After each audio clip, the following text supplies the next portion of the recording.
Warning, rant incoming.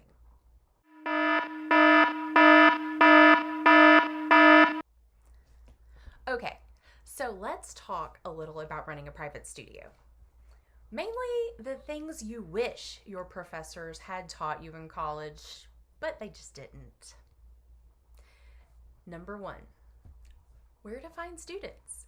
Your teachers told you you should go out and teach private lessons, but did they actually tell you where to find students?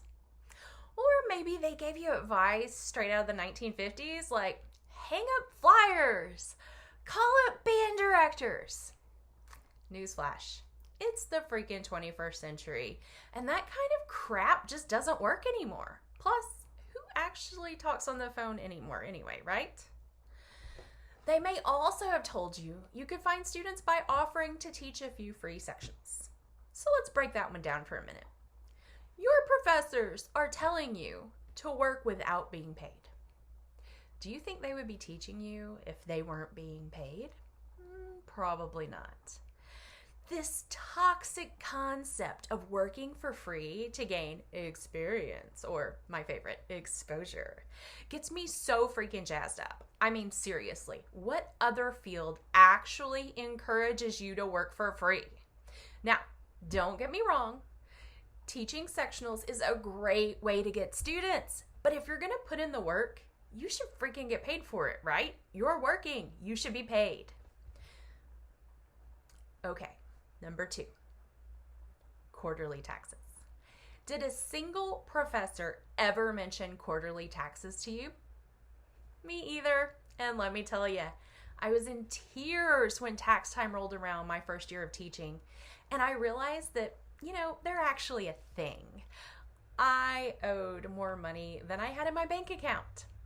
You see, your professors don't tell you about them because they most likely have never had to pay them.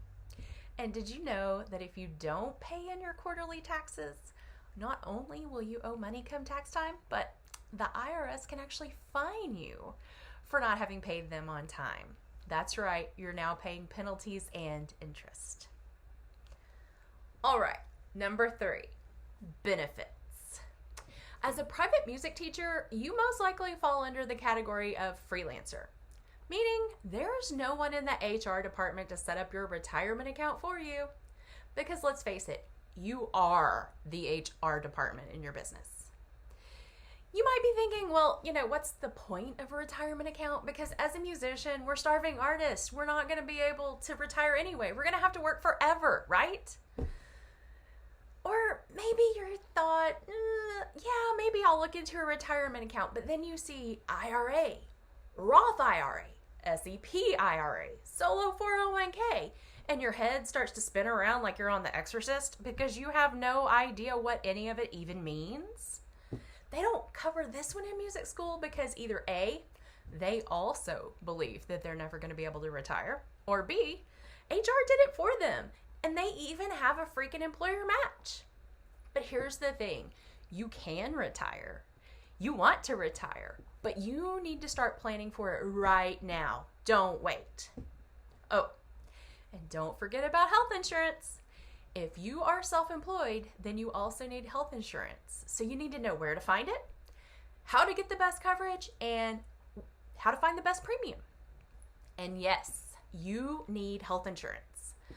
I once thought I was young and invincible and healthy, and there was no need for health insurance.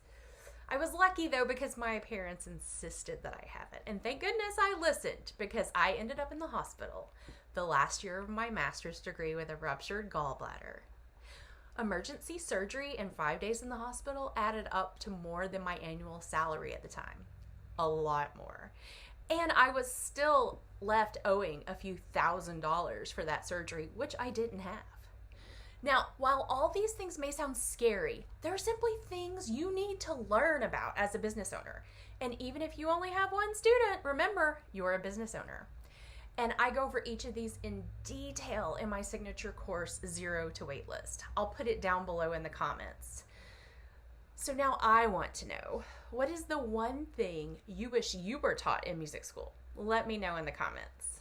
Also, be sure to hit that like button and subscribe for all things music studio building and passive income, which, by the way, we're going to be talking about next week.